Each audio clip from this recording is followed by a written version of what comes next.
He actually says, Abyssal says that she's different from her. So maybe he's hoping that he has different feelings. That everybody else is doing. That he hopes that she'll like her choices and end up making the bad choice. So as her life goes forward. Yeah. It's like what you mean. They're sort of connecting to the beginning when she says something about wanting to like take pot and go to clubs and everything. Connecting like, I hope she makes good choices because she's depressed and being like, oh God, my life's over. I'm just gonna go waste it on drugs and alcohol. Isaiah, do you agree with that? Can you think of another interpretation that he might be talking about with when he says, you don't get to choose if you get hurt in this world with a man, but you do have some say in who hurts you. I like my choices. I hope she likes hers. Besides like life choices, what might the choice he's talking about be? Like if Hazel either goes and bees in her bed like in the beginning of the story, or she'll go find another boyfriend and live on the life again. So like this line above it, you don't get to choose if you get hurt in this world, but you do have some say in who hurts you. Kind of makes me think, it's totally open to interpretation as you said, but it kind of makes me think that maybe he's just talking about back to that whole idea of being a grenade and his ex-girlfriend and the way that Hazel was afraid about being a metaphorical grenade and exploding and hurting those that she loves. I kind of thought that was the choice he's talking about. So he's happy that he risked like being with her, even though he knew she had cancer and it could end badly. He was happy with his choice to love her, and I thought it meant that like she's happy with her choice to choose to love him and let him in, and kind of blow up and cause this great amount of pain inside of her. And then, whose perspective is this last line? It's Hazel. So it's her responding to this. If he's saying, you don't get to choose, you have a choice about who you let in, I hope she likes her choice. She responds, yeah, I do. Like, I don't regret it, even though it caused pain. So that's kind of the way I interpreted it, but you're right to say, to connect it back to the beginning of the book and think about the different choices in the house that she could take. Interesting. What is this about the prompt? Questions. I think we've all answered the prompt about maybe I should just different prompts. That was the prompt about the end, right? No, he did that. But he chose that. Why did he like it? Yeah. He chose why did he like it? And what was the first prompt you guys discussed? We discussed whether the And what was the summary of that? I said, I think it is because I connected to the Shakespeare reading. With Julius Caesar, where he's saying fault your boss and not your star, your song. Julius Caesar had time to see.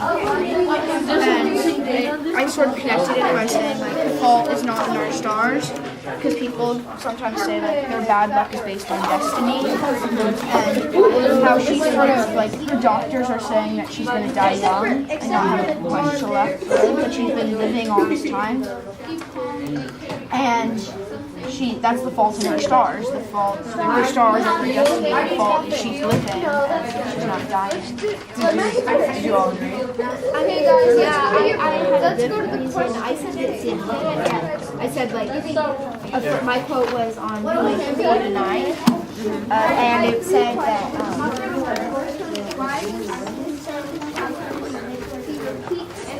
cancer kids are, so it says, in the second paragraph, it says, cancer kids are essentially side effects of the relentless mutation that made the diversity of life on Earth possible. So I kind of took that to mean like a fault in the creation and then stars being people. So like you can interpret the fault in our stars to mean a fault in the creation of our people. So like the fault is the cancer kids. Yeah, I like that you're connecting it to that scientific aspect because when Van Buten, when he kind of throws some words at them, one of the most hurtful things I thought he You're said, gonna die. You're gonna die. and he called them in a very mutation side effect. You're all side effects. Okay, so before you get into your questions, I want to leave you with a question, Mike. How did the information you were able to discover about Van Buten change your perspective on him? Because I'd like you to talk about how you felt when he was first introduced as a character, and then what information you know now, and does that make him, does that excuse his behavior? Like, what do you think about him? Like, how do you evaluate him as a person? So, go ahead and start with how you began and find a really good quote, and then if you could find the quote that talks about, kind of explains his behavior, which would be great. Go for it. Well, if you go where when he's first introduced,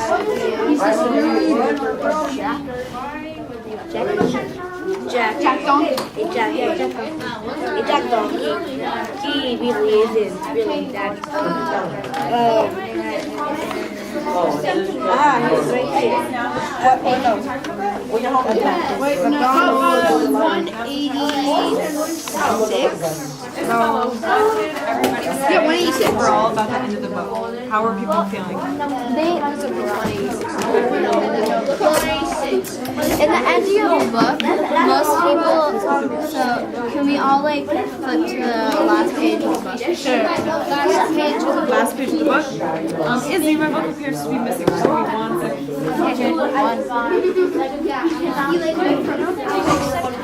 Well, while we're waiting, flip to the last page. We're on the last page. Okay, so most people in our group thought that the last page was kind of confusing because the only things it says is my name is Finley Abner Garrett. My father was Light, and we kind of confused what he meant by light. So yeah.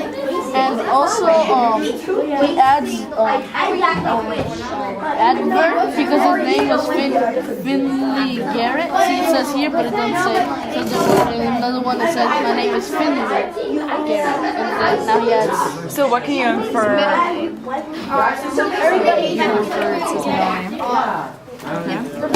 And what does including his middle name do to those two words? Like, what does it make it seem?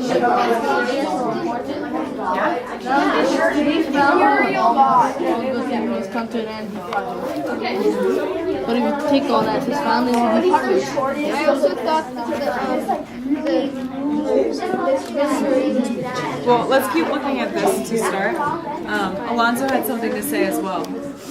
If you could please look at Alonzo, is he speaking? You were talking about how the middle name makes it seem what? It makes it seem that he's revealing his identity.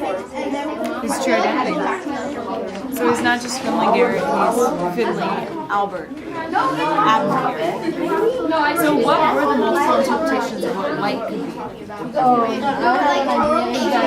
His father can probably be everywhere in his imagination because as you see, he thought that it was that he was pretending to be a ghost, so his father will be there, and also when he was eating his So how does his father being everywhere connect to the idea of light? light, because light is everywhere, and even in the shadows, light, at least 1% of light is there. It's really interesting. I never thought of that before. The metaphor. Cool. What other interpretations of light could there be? Also, I found an error. Okay, so we're sticking on the first interpretation. So light. I know that's not it. We just found that in the beginning. But it didn't say that. It already said his name is But that's a really good thing to think about, considering that he always gives the names. Yeah, so his father could be light, and that means he's everywhere. There's always like a tiny drop of it can get in, surrounds him. What other meanings could we get from the word light? He's probably invisible because light is invisible. Isabel, any ideas? Well, I mostly agree with Jorge's idea because I kind of to me it seems like he's like trying to express that his dad is like everywhere and then like goes everywhere with him, so he feels weird because he always feels like his dad is there. So What's it called when you're comparing two things, Jen? When you're comparing two things, so the father and light. It's a metaphor, right? So when you're thinking about metaphors, it's really important you think about all the different connotations of that word. So we've got light, like the light that shines. If I were to describe Alonzo as having like a light and bright personality, what would that mean?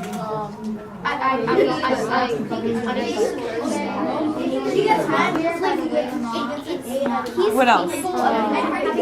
Also that he's always happy and not annoyed or sad, very, very sad. Yeah, so to say that the father was light, maybe to him the father's everywhere, that's one interpretation, or maybe it's his father was this bright, beaming figure. It has to do with like something about his name because it wouldn't say my. If he didn't really say my name, he wouldn't tell you his name if he said. So did the book start with him saying my name is? No, but I think this light has. Oh, look at it. It does. That was a sneaking suspicion I had. So the first sentence of the book, Alonzo, can you please read it? The second to last sentence has. So sometimes authors do this as a way to kind of like go full circle. I think we've all agreed. So if the author chooses to start like that, like my name is Finn Garrett and this is my story, it kind of makes sense that he goes all the way around and at the end he says, my name is Finley Adams Garrett. My father was light. Right? So that could be one reason for it. And it's kind of tying him to his father too. So you mean this is the real last chapter? Instead of... No, this is significant. I think the author, between the two sentences, the title and the picture, gives you a lot to work with. And it says on the page before that, you're ready for this book to end. To the page, not please decide until you're ready. I think he's saying like it might be too confusing for you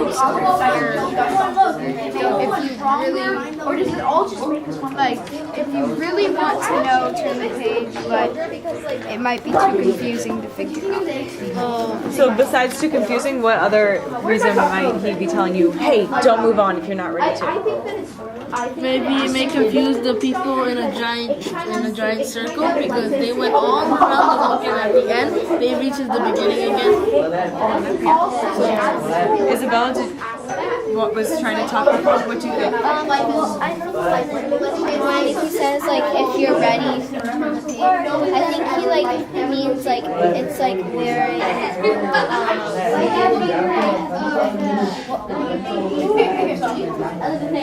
well maybe he thinks it's like too like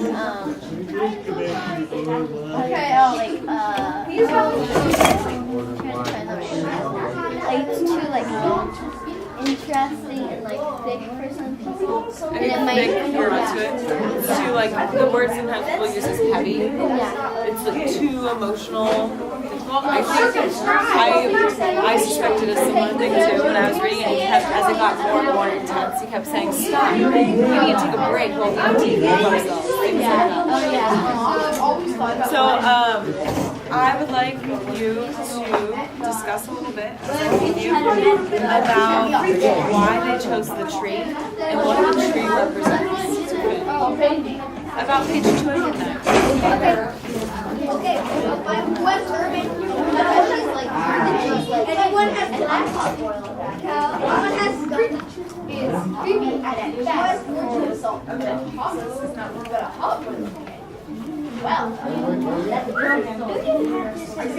okay, well,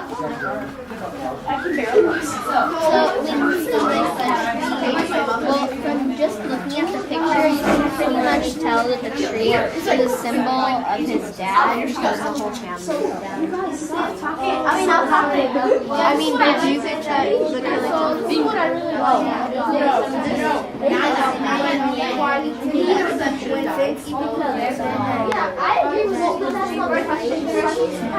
basically it started that you leave. Okay. So the end was kind of like a puzzle. Okay. What about everybody else? As a whole, did you all like that? You despised it? You did? I don't like it.